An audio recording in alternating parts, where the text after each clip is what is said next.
सो आज हम करेंगे बैंक रिकॉन्सिलिएशन स्टेटमेंट। नाउ इसे प्रिपेयर किया जाता है to reconcile the difference between bank column of cash book and passbook. हमने इसके प्रीवियस लेक्चर्स में कैश बुक एंड पासबुक दोनों के बारे में पढ़ा था। हमने जर्नल एंट्री भी करी थी। नाउ ये जो कैश बुक है, ये कंपनी, फर्म और अ बिजनेस ये प्रिपेयर करती है। और अगर वो कैश बुक बना रही है तो उसको जर्नल और लेजर प्रिपेयर करना कंपलसरी नहीं है, कैश बुक से काम हो जाएगा। और अगर हम बैंक का देखें तो कैश बुक तो फर्म प्रिपेयर कर रही है, कंपनी प्रिपेयर कर रही है, और any business. Bank opens this passbook in firms name. तो ये जो पासबुक में एंट्री चल रही होती है, ये बैंक के नाम पे चल रही होती है। सो कैश बुक में जो बैंक कॉलम है, उसके ट्रांजैक्शंस तो बैंक के साथ ही हो रहे हैं। तो इस वजह से कैश बुक एंड पासबुक की जो एंट्री है, मतलब जो कंपनी और बैंक के बीच में ट्रांजैक्शंस हो रहे हैं, वो सेम होने चाहिए इन आइडियल कंडीशन। बट वो सेम नहीं होते। ऐसी कंडीशंस होती हैं जब वो सेम नहीं होते, हम देखेंगे उसके रीजंस क्या हैं। तब हमें ये करना पड़ता है बैंक रिकॉन्सिलिएशन स्टेटमेंट। वही सेम डेफिनेशन मैंने यहाँ डायग्राम से शो किया है। आप इसमें देख सकते हैं, यहाँ पे है फर्म, फर्म, कंपनी और ऑर्गेनाइजेशन और एनी बिजनेस। और यहाँ पे है बैंक। अब फर्म जो भी ट्रांजैक्शंस कर रहा है बैंक के साथ, वो रिकॉर्ड कर रहा है कैश बुक में, उसमें बैंक कॉलम होता है। और सिमिलरली बैंक फर्म के नाम पे एक पासबुक में एंट्री डालता रहता है, अकाउंट खोल के उसमें एंट्री डालता है। तो दोनों के बीच में ये जो, मतलब ये कैश बुक है और पासबुक है, दोनों सेम होना चाहिए, बट वो सेम नहीं होता। So here we can see this. Ideally recording in cash book and must be equal to that of the passbook, but sometimes these are not equal due to the differences। इस difference की वजह से हमें ये BRS, that is the bank reconciliation statement, prepare करना पड़ता है। Now अगर कोई कंपनी बैंक में सपोज डिपॉजिट करती है, तो वो तो बैंक की लाइबिलिटी हो गई। जैसे आप एज ए कस्टमर, बैंक के कस्टमर है, आप भी अगर डिपॉजिट करते हैं अपना कोई मतलब आप समझो कोई अमाउंट आपने डिपॉजिट करा, तो वो आपका एसेट है। लेकिन बैंक की वो लाइबिलिटी है। बैंक जब आप डिमांड करेंगे तो बैंक को वो पे करना पड़ेगा। इसी वजह से यहाँ पे जैसे फर्म है, इसने अपना डिपॉजिट करा बैंक में, तो वो बैंक की लाइबिलिटी है इस फर्म को ये अमाउंट पे करना। तो ये जो बैंक रिकॉन्सिलिएशन स्टेटमेंट है, ये प्रिपेयर कौन करती है? Firm, that is the customer of the bank, और generally in this case it's the firm और द ऑर्गेनाइजेशन, और you can say any business. So यहाँ पे क्वेश्चन अगर आपसे पूछे कि बैंक रिकॉन्सिलिएशन स्टेटमेंट कौन प्रिपेयर करता है, सो टर्म से लग रहा है कि ये बैंक प्रिपेयर करती होगी, बट ये फर्म प्रिपेयर करती है, और the customer of the bank. Now ये जो डिफरेंस है जो कभी कभी यहाँ पे अराइज हो रहा है, इसके रीजंस क्या है? एक है टाइमिंग डिफरेंस, एक है एरर ऑफ रिकॉर्डिंग। रिकॉर्ड करते वक्त या तो कोई गलत एंट्री हो गई, उसके बहुत सारे रीजंस हैं ये एरर ऑफ रिकॉर्डिंग के। और टाइमिंग डिफरेंस है, मतलब किसी ने पहले रिकॉर्ड कर लिया, किसी ने ट्रांजेक्शन के बाद रिकॉर्ड कर लिया, ये है टाइमिंग डिफरेंस। टाइमिंग डिफरेंस में है entry recorded in either book earlier and the latter in the other book. मतलब कैश बुक में पहले एंट्री कर दी फर्म ने, और बैंक ने जब उसका ट्रांजैक्शन हो गया तब बैंक ने एंट्री करी। तब थोड़ा सा कभी कैश बुक हायर दिखाता है, कभी पासबुक हायर दिखाता है, तो ये वेरी करता है टाइमिंग डिफरेंस। अब हमें ये बैंक बैलेंस वाला जो कंडीशन है, इसे जानने की जरूरत क्यों पड़ी? क्योंकि आपसे क्वेश्चन इस एंट्री से भी रिलेटेड पूछ सकता है कि अगर किसी फर्म ने डिपॉजिट करा है बैंक में, तो उसका एंट्री क्या होगा, क्या डेबिट होगा, क्या क्रेडिट होगा। तो यहाँ पे देखते हैं, अगर बैंक का बैलेंस इंक्रीज हो रहा है, मीन्स सपोज किसी फर्म ने डिपॉजिट करा बैंक में, तो वो तो बैंक की लाइबिलिटी है। बैंक की लाइबिलिटी है, तो वो जो पासबुक है उसमें वो क्रेडिट करेंगे। सो बैंक पासबुक प्रिपेयर कर रहा है, तो पासबुक क्रेडिट हो जाएगा, कैश बुक डेबिट हो जाएगा। आपको ये याद रखना पड़ेगा। अगर बैंक बैलेंस कम होता है तो पासबुक डेबिट होगा और कैश बुक क्रेडिट होगा। क्योंकि अगर बैंक बैलेंस कम है तो जो फर्म है वो एंटर करेगी अमाउंट, तो फर्म का एसेट जो है वो कम होगा, तो कैश बुक क्रेडिट होगा, क्योंकि कैश बुक कौन प्रिपेयर कर रही है? फर्म। नाउ हमने ओवरड्राफ्ट की एक सिचुएशन पढ़ी थी कैश बुक में। अब इसमें ये है कि क्रेडिट का तो कोई ऑप्शन नहीं होता कैश बुक में। हमने पढ़ा था उसमें कि कैश में या चेक में ट्रांजैक्शंस हो सकते हैं इन कैश बुक, और उसी चीज को हम रिकॉर्ड करते हैं। लेकिन ये क्रेडिट वाली फैसिलिटी नहीं थी, बट एक ओवरड्राफ्ट की फैसिलिटी है। सो अगर कैश बुक में ये क्रेडिट बैलेंस आ गया, मतलब ये फर्म को इतना अमाउंट पे करना है, या फिर पासबुक में डेबिट बैलेंस आ गया, मतलब बैंक को इतना फर्म को देना है, तो it's known as unfavourable balance, ये फेवरेबल नहीं है।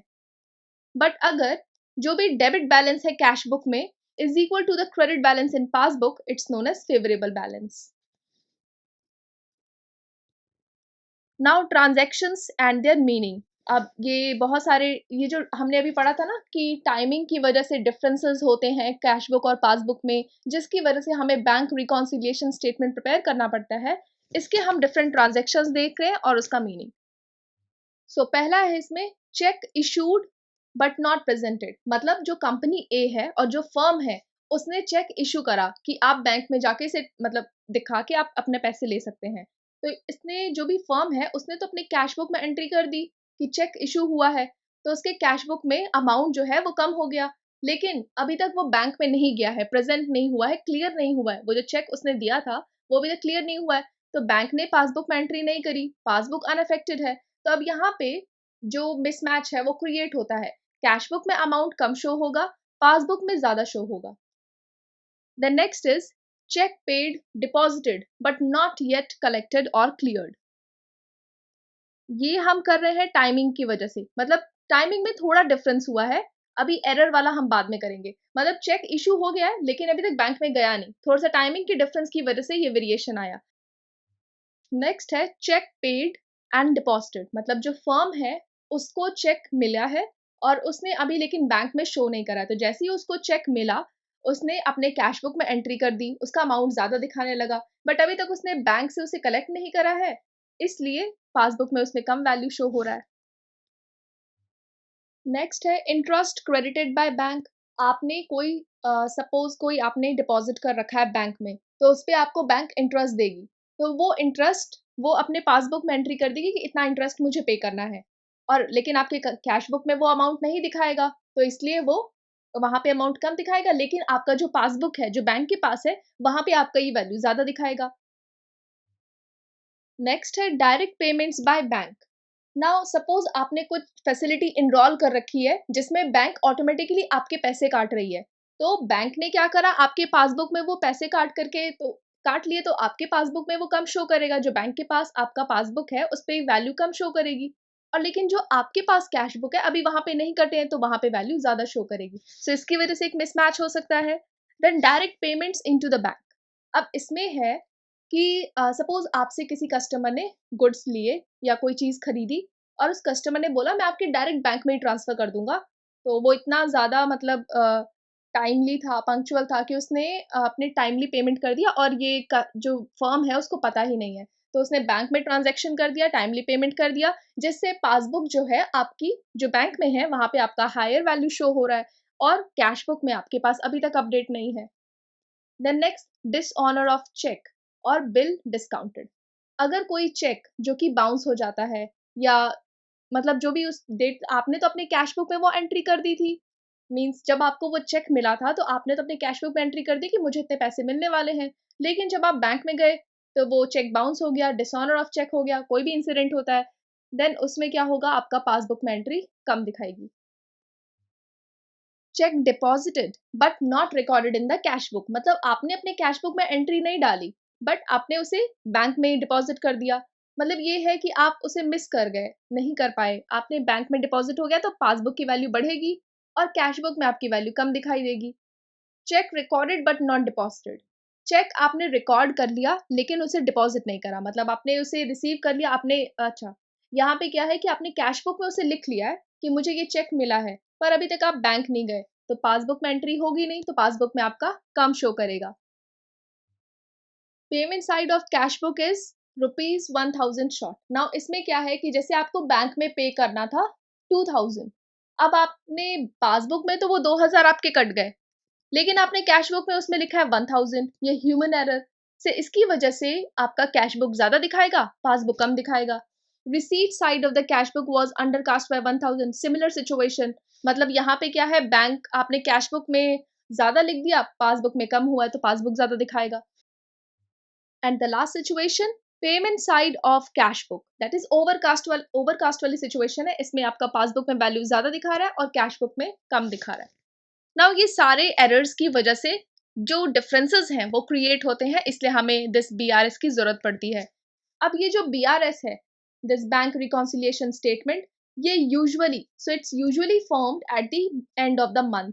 सो महीने के एंड में इसे बनाया जाता है, कोई भी मिसमैच होता है उसे देखा जाता है।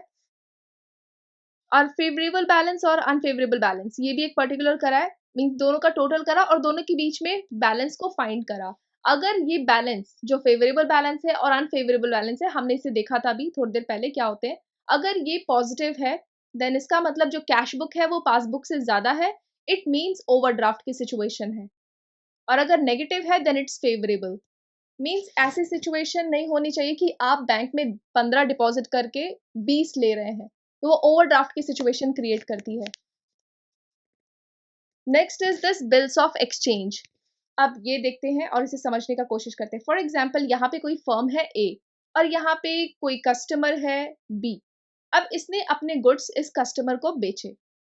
B ने बोला कि मैं 6 महीने बाद पेमेंट करूंगा, तो A ने क्या करा, मतलब A यहाँ पे ड्रॉई है, इसने एक ऑर्डर प्रिपेयर करा, B को दे दिया, B ने उसे एक्सेप्ट करा, साइन करा और वापस उसे A को दे दिया कि मैं 6 महीने बाद आपको पे कर दूंगा। मतलब एक तरीके से ये इसे बोलते हैं हम लोग बिल्स ऑफ एक्सचेंज, एक तरीके से डॉक्यूमेंट है जो प्रूफ है कि A को पेमेंट 6 महीने बाद मिल जाएगा। सो यहाँ पे जो A है वो, मतलब ये हम अब देखेंगे, वापस इस डायग्राम पे आएंगे, पहले थोड़ा समझ लेते हैं। इसमें दो कैटेगरी है। बिल्स ऑफ एक्सचेंज में एक ऑर्डर होता है और एक प्रॉमिस होता है, मतलब प्रॉमिसरी नोट को भी हम लोग बिल्स ऑफ एक्सचेंज बोलते हैं, और एक ऑर्डर होता है जिसे हम बिल्स ऑफ एक्सचेंज बोलते हैं। इसमें 3 पार्टीज का इन्वॉल्वमेंट होता है और जो प्रॉमिसरी नोट है उसमें 2 पार्टीज का इन्वॉल्वमेंट होता है।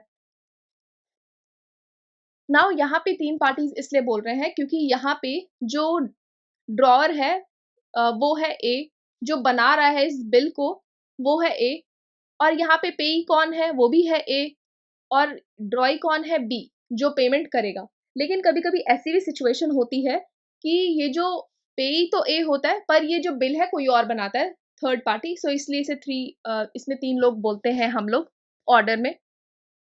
और प्रॉमिसरी नोट जो है वो B इशू करता है। B बोलता है कि मैं प्रॉमिस करता हूँ कि मैं A को इस दिन को ये पेमेंट करूंगा। सो ऑर्डर जो है वो A बनाता है, मतलब जनरली A बनाता है, ड्रॉर वही होता है। और इसमें क्या होता है कि जो B है वो A को पे करेगा। आप इस एग्जाम्पल से BA समझिए। अब हम इसे एग्जाम्पल से समझते हैं। A sells goods to B worth rupees 10,000 and B will pay 10,000 rupees after 6 months. A draws up bills of exchange and B accepts it. Similar चीज लिखी हुई है। अब इसमें ड्यू डेट का कंसेप्ट क्या है? ड्यू डेट मतलब जो पीरियड दोनों के बीच में साइन हुआ है, डेट इज 6 मंथ्स, साथ में 3 दिन का ग्रेस पीरियड। अगर कोई पब्लिक हॉलीडे होती है इन केस दोनों के बीच में, तो एक दिन पहले पे कर दो, क्योंकि आपको ये पता है कि पब्लिक हॉलीडे मतलब ये बी के लिए है। अगर कोई पब्लिक हॉलीडे हो रही है तो आप ड्यू डेट से एक दिन पहले पे कर दो। लेकिन अगर कोई इमरजेंसी सिचुएशन क्रिएट होती है जिसमें बी, किसी को नहीं पता कि क्या होने वाला है, ऐसी सिचुएशन क्रिएट होती है और हॉलीडे अनाउंस होता है, कुछ भी अनाउंस होता है, तो आप एक दिन बाद पे कर देना। नाउ फॉर एग्जाम्पल, ए ने अपने गुड्स बेचे बी को वर्थ 100 रुपीज ऑन 1 जनवरी 2023। तो ए ने एक बिल बनाया और बोला कि 6 महीने बाद मुझे ये पे कर देना, और बी ने उसको एक्सेप्ट कर दिया। अब उसकी जर्नल एंट्री हम लोग देखते हैं। तो ये जो ड्रॉर है, ड्रॉर की बुक में क्या एंट्री होगा, मतलब जो ए है उसने ही बनाया है ये बिल्स ऑफ एक्सचेंज, तो वो एंट्री करेगा क्योंकि उसको ये मतलब उसने अपने गुड्स बेचे हैं, तो एक सेल्स अकाउंट बनेगा। तो अब यहाँ पे वो बेचा है तो उसको आएगा रेवेन्यू। रेवेन्यू और अगर इंक्रीज होता है तो वो होता है क्रेडिट। सो यहाँ पे जो सेल्स अकाउंट है वो होगा क्रेडिट, और जो बी का अकाउंट है वो होगा डेबिट। सो ड्रॉर्स के एंट्री में जाएगा B account debit and sales account credit. Now 1 January 2023 bills, एक और मतलब ये एक और बन रहा है drawer account, bills receivable account. ये बिल्स रिसीवेबल अकाउंट है, वो हमने बी का अकाउंट लिखा था। बिल्स रिसीव कौन रिसीव कर रहा है? ए रिसीव कर रहा है। अब जो ए है वो, उसको कैश मिलेगा। कैश होता है एसेट, तो बिल्स रिसीवेबल यहाँ पे किसके पास आएगा? ए। तो ए का जो अकाउंट है वो हो जाएगा डेबिट। सो बिल्स रिसीवेबल अकाउंट डेबिट होगा और बी का अकाउंट क्रेडिट होगा। ये जो है बिल्स ऑफ एक्सचेंज का एंट्री है, ये बिल्स ऑफ एक्सचेंज की बात कर रहे हैं हम लोग। क्योंकि अब ये भी याद रखना है कि जिसके पास बिल्स पेएबल होता है वो क्रेडिट होता है, बिल्स रिसीवेबल होता है वो डेबिट होता है। अब इसे सिमिलर आप समझ सकते हैं, जैसे ये बिल रिसीवेबल है, यहाँ पे बिल कौन रिसीव कर रहा है? ए रिसीव कर रहा है। बिल्स ऑफ एक्सचेंज उसने बनाया, बी से साइन कराया, ए को मिल रहा है। ए के पास पैसे आएंगे, कैश है, एसेट है। एसेट अगर इंक्रीज होता है तो उस मॉडर्न अप्रोच के अकॉर्डिंग हम लोग उसे डेबिट करते हैं। बस ये कॉन्सेप्ट लगा के आप यहाँ पे से एंट्री को सॉल्व कर सकते हैं। अब ड्यू डेट की बात करें तो ड्यू डेट हो जाएगा 6 महीने 3 दिन बाद, 4 जुलाई 2023। अब इस दिन क्या एंट्री होगी ड्रॉअर की बुक में? अब हमने यहाँ पे करा था, अब उसके अकाउंट बैंक अकाउंट में पैसे आएंगे क्योंकि वो बिल था, लेकिन बाद में उसके बैंक अकाउंट में पैसे आएंगे। पैसे आए, कैश, एसेट, तो डेबिट होगा। तो जो ए का बैंक अकाउंट है उसमें होगा डेबिट, सॉरी, जो ए का अकाउंट है वो हो जाएगा डेबिट, और जो ये बिल रिसीवेबल अकाउंट है वो हो जाएगा क्रेडिट, क्योंकि वहां से आए हैं पैसे बिल्स ऑफ एक्सचेंज से। अब ये बी का अकाउंट देखते हैं, उसमें जर्नल एंट्री क्या बन रही है। उसने तो चीजें खरीदी हैं, परचेज करी है, तो वो हो गया एक्सपेंस। जब आपका, क्योंकि हमने देखा था एक्सपेंस और एसेट ये दोनों चीजें जब बढ़ती हैं तो वो होती हैं डेबिट। सो बी का एक्सपेंस बढ़ा, एक्सपेंस मतलब परचेज बढ़ा, तो परचेज अकाउंट हो जाएगा डेबिट, और ए का अकाउंट हो जाएगा क्रेडिट। सो अब देखते हैं बिल पेएबल। तो जो बिल पेएबल अकाउंट है, ये पे कौन कर, ये किसके पास होगा? बी के पास होगा। पेएबल क्या होता है? लाइबिलिटी क्रिएट करता है। सो लाइबिलिटी है तो इसको हम क्रेडिट करेंगे और एक अकाउंट को डेबिट करेंगे। तो यहाँ पे जो फाइनल बनेगा 4 तारीख को जब ये पेमेंट हो जाएगा तो पेएबल से जाएगा बैंक अकाउंट। सो बिल पेएबल अकाउंट को हम डेबिट करेंगे 100 से, क्योंकि ये लाइबिलिटी है, और बैंक अकाउंट को क्रेडिट करेंगे। सो ये दो तीनों एंट्री, ये हम बेसिकली इतना कुछ पढ़ रहे हैं सिर्फ एंट्री के लिए ही पढ़ रहे हैं। जो भी हम ये एग्जाम्पल्स देख रहे हैं ये सिर्फ एंट्री याद करने के लिए पढ़ रहे हैं कि किसी तरीके का भी अगर क्वेश्चन आता है तो हम उसमें एंट्री कैसे करेंगे। नाउ यहाँ पे ड्रॉअर कौन है? Party which makes the order. जैसे फॉर एग्जाम्पल इसमें ए फर्म, जो हमने ए और बी के बीच में भी ट्रांजेक्शन्स देखे थे, उसमें जो ए है जिसने ऑर्डर बनाया, गुड्स बेचे, तो ए ने ये ऑर्डर को प्रिपेयर करा, मीन्स बिल्स ऑफ एक्सचेंज को प्रिपेयर करा। ड्रॉई कौन है? एक्सेप्टर। इस केस में है B, party which accepts the order. Payee कौन है? Party to whom the amount has to be paid, जिसको अमाउंट पे करना है। हमारे एग्जाम्पल में जो पेई है और जो ड्रॉअर है दोनों ही सेम है। Drawer and pay can be same, मतलब हो सकते हैं सेम, हमारे एग्जाम्पल में दोनों ही सेम है। Now next concept is discounting of bills. For example X sold goods to Y for ₹100। कब बेचा उसने? 1 जनवरी 2023। वाई ने एक्सेप्ट करा बिल को on same date payable after 6 month. फिर से उसने बोला मैं 6 महीने बाद दूंगा। ये डिस्काउंटिंग ऑफ बिल चल रहा है। सेम एग्जाम्पल ए भी कर लो, एक्स वाई कर लो। नाउ एक्स ने बोला, एक्स ने जो बिल है उसको डिस्काउंट करा 1 मार्च 2023 एट 10%। चलो अब इसका हम एक्सप्लेनेशन देखते हैं। जो ड्यू डेट है वो 6 महीने बाद, मतलब ये है ड्यू डेट। लेकिन एक्स को क्या हुआ, अर्जेंटली पैसे की जरूरत पड़ी 1 मार्च 2023, मतलब जनवरी में उसने वो बिल्स ऑफ एक्सचेंज बनाया, बी को दिया, लेकिन उसको मार्च में जरूरत पड़ गई पैसे की। तो एक्स क्या करता है, वो जाएगा बैंक के पास, वो बिल देगा बैंक को और बैंक से बोलेगा मुझे कुछ पैसे दे दो। बैंक बोलेगा कि मैं एक शर्त पे दे सकता हूँ, अगर इसमें से कुछ मतलब डिस्काउंट करके वो खुद के पास रख ले। तो वो ए मान जाता है या फिर एक्स यहाँ इस केस में मान जाता है। तो बैंक क्या करेगा, 98 रुपीज मतलब ₹2 खुद के पास रखेगा और 98 रुपीज वो एक्स को दे देगा। सो ये होता है discounting. So bank deducts the discounting charges 10% per annum. सो ये जो हमने अभी देखा था यहाँ पे कि X discounted the bill on 1 March 2023 at 10%, वो यही इवेंट हुआ है कि उसको 1 मार्च को 10% पे डिस्काउंट करना पड़ा और बैंक को कुछ पैसे देने पड़े। नाउ एंडोर्समेंट ऑफ बिल्स, ये भी एक तरीके से सिमिलर सिचुएशन है, बस यहाँ पे बैंक की जगह होता है एक थर्ड पर्सन। सो हम बिल को एक थर्ड पर्सन को ट्रांसफर कर देते हैं। जो प्राइमरी लाइबिलिटी है बिल की वो तो एक्सेप्टर की ही रहती है, जैसे बी या फिर वाई जो हमने दोनों एग्जांपल्स देखे। जो प्राइमरी लाइबिलिटी है पे तो उसी को करना है, लेकिन अगर बी पे नहीं करता है सो जो बिल होल्डर है वो किसको पकड़ेगा, जिसने उसको ये दिया है बिल।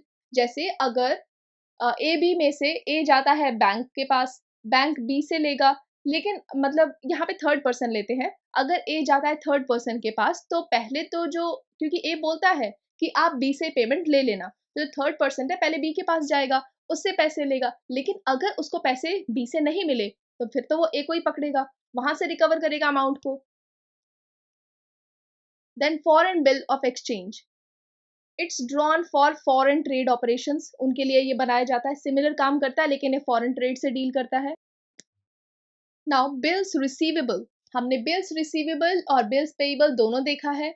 अब हम थोड़ा सा उसके बारे में जानेंगे। हमारे एग्जाम्पल में बिल किसको रिसीव हो रहा था, ए को, और बिल पे कौन कर रहा था, बी। सो ये बिल रिसीवेबल है, ये एक तरीके से एसेट है फॉर द पर्सन रिसीविंग, जिसको भी ये बिल मिल रहा है उसके लिए तो ये एसेट है। और ये इसको हम प्रॉमिसरी नोट भी बोलते हैं, बिल्स ऑफ एक्सचेंज, क्योंकि बी प्रॉमिस कर रहा था कि मैं ए को ये अमाउंट इस डेट को पे कर दूंगा, सो इसे प्रॉमिसरी नोट भी बोलते हैं। नाउ इंसॉल्वेंसी की सिचुएशन क्रिएट होती है जब पर्सन है अपने लाइबिलिटीज को पे नहीं कर पाता। For example dishonour the bills, ये जो भी बिल्स है अगर बी नहीं पे कर पाएगा तो इंसॉल्वेंसी क्रिएट होगी। As per the negotiable instruments act 1881, this bills of exchange is an unconditional order to pay, ये बस डेफिनेशन है। नाउ हम लोग डिसऑनर ऑफ बिल कर रहे थे, वही करते हैं। अब जैसे यहाँ पे ए है ड्रॉर, बी है ड्रॉई, ये एग्जाम्पल के लिए लिया है। सो ये ए है, वो क्या कर सकता है, उसके पास तीन या चार ऑप्शन है, वो देखते हैं हम लोग। सबसे पहले तो वो क्या करेगा, 6 महीने बाद बी से पैसे रिकवर कर ले, इसके पास ये ऑप्शन है। या फिर वो बैंक के पास चला जाए और डिस्काउंट में पैसे ले ले, ये ऑप्शन है उस बिल को दिखा के। या फिर वो इंडोर्समेंट वाला मैकेनिज्म अडॉप्ट कर ले थर्ड पार्टी के पास जाके। या फिर वो कलेक्शन के लिए भेज दे बैंक के पास, मतलब बैंक को बोले कि बस ये बिल को अपने पास रखे रहो, मुझे अर्जेंटली पैसा नहीं चाहिए, तो कोई डिस्काउंट वगैरह कुछ नहीं होगा। तो ये चार ऑप्शंस होते हैं ड्रॉर के पास, अगर वो बिल इशू करता है, मतलब उसके पास बिल्स ऑफ एक्सचेंज होता है ना, वो देता है बी को और बी उसको एक्सेप्ट करके साइन करके वापस ड्रॉर को देता है। लेकिन क्या हुआ कि अगर जो ड्रॉई है दैट इज बी उस बिल को डिसऑनर कर देता है, मतलब पे नहीं कर पाता, सो जो पर्सन होल्ड कर रहा है बिल्स ऑफ एक्सचेंज, मतलब इन दिस केस कौन है, ये ए जाएगा पब्लिक नोटरी के पास, उसको ये बिल देगा पब्लिक नोटरी। पब्लिक नोटरी कौन है यहाँ पे, पब्लिक ऑफिशियल या फिर कोई गवर्नमेंट ऑफिशियल। अब पब्लिक नोटरी क्या करेगा, ये जो बिल है इसको प्रेजेंट करेगा फॉर पेमेंट, किसके सामने, बी के सामने। अगर उसको मनी मिल गया तो फिर तो अच्छी बात है। सो यहाँ पे देखते हैं पब्लिक नोटरी क्या है, इस बिल को प्रेजेंट करेगा पेमेंट के लिए, और अगर मनी रिसीव हो गया तो इसको हैंड ओवर कर देगा original party that is a. लेकिन अगर मनी रिसीव नहीं हुआ तो फिर ये जो डिसऑनर के रीजंस है उसको नोट डाउन कर लेगा। जो ड्रॉर है can go to notary even before the dishonour, that is अगर ए को फियर भी हो रहा है या फिर उसको डर ऐसा लग रहा है कि जो बी है वो पेमेंट नहीं कर पाएगा, उसको ऐसा फील हो रहा है, तब भी वो पब्लिक नोटरी के पास जा सकता है। नाउ जो पब्लिक नोटरी है वो एक छोटा सा चार्ज, स्मॉल फी चार्ज करता है, दैट इज नोटिंग चार्जेस। ये कहाँ से रिकवर करेगा नोटिंग चार्जेस, जो कि डिसऑनर कर रही है बिल को, that is be, recoverable from party which dishonours the bill. So आपको ए बी से ये पूरा कॉन्सेप्ट समझ में आ गया होगा। Next is renewable of bill, ये एक अलग कंडीशन है। इसमें क्या है, ए जो है ड्रॉर है वही सेम बी है एक्सेप्टर, वही सेम चीज। अब अगर बी जो है वो बिल नहीं टाइम पर पे कर पाया, मतलब जो पैसे हैं नहीं पे कर पाए, तो उसके पास एक सिचुएशन है कि वो ए को बोलेगा मुझे थोड़ा और टाइम दे दो, एडिशनल टाइम दे दो, इस बिल को रिन्यू कर दो। सो वो होता है renewable of bill. Acceptor seeks extension, that is B seeks extension of time and agrees to bear the interest for the extended time, मतलब वो ये भी मानने को तैयार है कि अभी तो मैं पैसे नहीं पे कर पा रहा हूँ, जो मैंने 4 जुलाई को डेट बताई थी, लेकिन मुझे थोड़ा सा टाइम दे दो, मैं उसमें आपको इंटरेस्ट के साथ पे करूंगा। सो इसमें क्या, इस कंडीशन में क्या होता है, जो ओल्ड बिल है उसको कर देते हैं कैंसिल और एक नया बिल इशू कर देते हैं बी के लिए। Now retirement of bills of exchange, ये भी एक कंडीशन है। इसमें क्या है, ए ने बी को बिल इशू करा कि मुझे जुलाई तक या फिर 6 महीने बाद पे करना, लेकिन बी के पास जो पैसे का जुगाड़ है, जो अरेंजमेंट है, वो अप्रैल में ही हो जाता है, तो वो ए को टाइम से पहले ही पे कर देता है। तो उसके बाद वो बोलता है बी कि मुझे कुछ रिबेट मिल सकता है क्योंकि मैं आपको टाइम से पहले पे कर रहा हूँ। सो यहाँ पे रिबेट वाला कंसेप्ट आता है। नाउ इसको अब समझने की कोशिश करते हैं, retirement of bills of exchange. जो एक्सेप्टर है in our example B pays the amount before the due date और the maturity date, मतलब 6 महीने का टाइम था लेकिन बी ने उसको टाइम से पहले पे कर दिया, सो उसको मिल रहा है रिबेट और डिस्काउंट कि उसने टाइम से पहले पे करा है तो कुछ रिबेट मिलेगा। रिबेट क्या होता है? रिबेट काम करेगा एक्सेप्टर का इनकम, क्योंकि बी को थोड़े पैसे कम देने पड़े तो उसके लिए तो इनकम है, लेकिन ये जो पेई कर रहा है, जो पेई है और जो ड्रॉर है, उसका तो ये खर्च हो गया क्योंकि उसको 2 रुपए कम मिले। सो इतना ही कॉन्सेप्ट था retirement of bills of exchange में। Next is non profit organization. अब तक हमने जितना भी पढ़ा है वो हम बिजनेस ऑर्गेनाइजेशन या प्रॉफिट मेकिंग ऑर्गेनाइजेशन के बारे में पढ़ रहे थे, जितना भी अकाउंटिंग वगैरह किया है। अब हम थोड़ा सा नॉन प्रॉफिट ऑर्गेनाइजेशन के बारे में देखेंगे। ये एक लीगल अकाउंटिंग एंटिटी है, सेपरेट एंटिटी है, ये हम देख चुके हैं।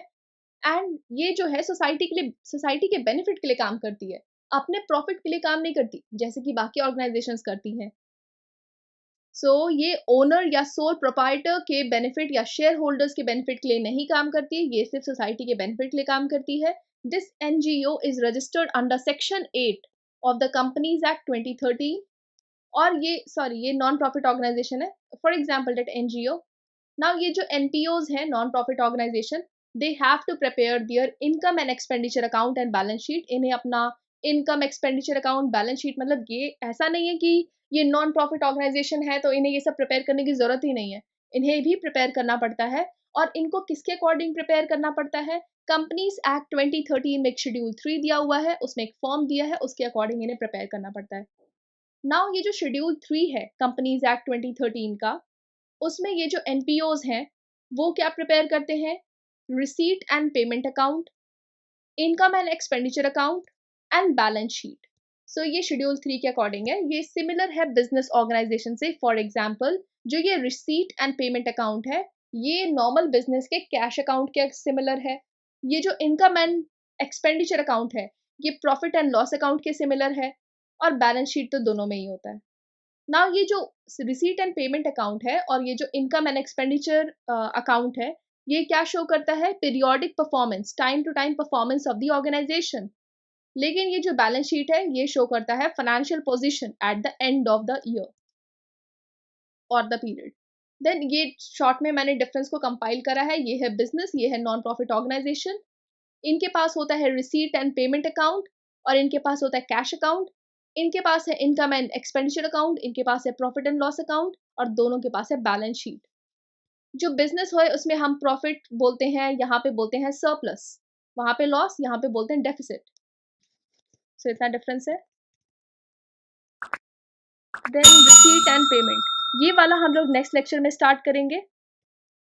So if you find this helpful please give a positive feedback. Thank you.